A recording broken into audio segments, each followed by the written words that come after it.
Ako si Ben, at tara, samahan niyo ako.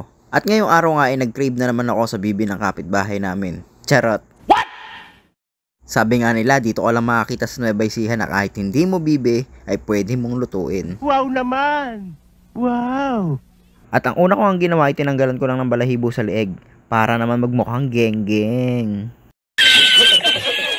Siyempre, sinintensyahan ko na nga, hindi ko na pinakita baka paluin tayo ni Lolo Meta. At kinuha ko na rin itong mainit na tubig. Kasing init ng dugo ko sa'yo. Charis! Pagbuhos ko nga ng tubig ay biglang nabuhay, kaya kinat ko na yung video. Gago! At pinagpatuloy ko na nga ang aking plano. Pinagbali-baliktad ko lang yan na parang sirkero. At inikot-ikot na parang ginawa sa'yo ng ex mo. And after that, wow, English! Nosebleed boy! Tapos binasa ko nga lang ng malamig na tubig para naman mabawasan yung init. Yung init ng ulo ko sa'yo. Kasi naman ang gulo-gulo mo mag voiceover. Tapos check lang natin kung madali na siyang hubaran.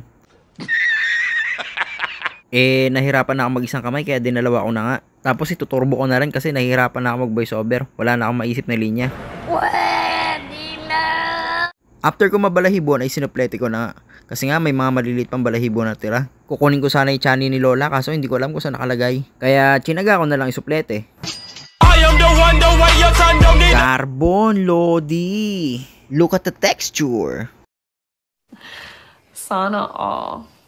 At ayun, ready for chop na nga. Tinanggal ko lang yung ulo, paa, pakpak. Tapos pinaghiwalay ko lang yung pitso dun sa may breast. Tsaka tinanggal ko na rin yung laman loob. Then chinap ko na din. Hindi maliit, hindi malaki. Yung saktong pang ulam lang. Tapos turbo na uli natin. Wala na tayong pang voiceover. Naubos na. Kulang yung baon natin. Sa susunod, paghahandaan natin yung pang malakasan. Sunod na nga nating linisin yung laman loob. Hiniwalay ko lang pala yung atay. Tapos tinanggal ko na rin yung apdo. Mahirap na, baka pumait yung karne. Sinunod ko na rin yung balon-balunan. Nilinis ko na rin yung loob. Tapos next na yung bituka. Kinuha ko lang pala yung parting maputi. At pagkatapos ay hinugasan ko na rin. Hinati ko pala yung balon-balunan sa 4 at bestseller yan. At ayan, ready to cook na ang ating bibe. Sa part 2 na yung pagluluto natin. Hanggang dito na lang. Thank you for watching.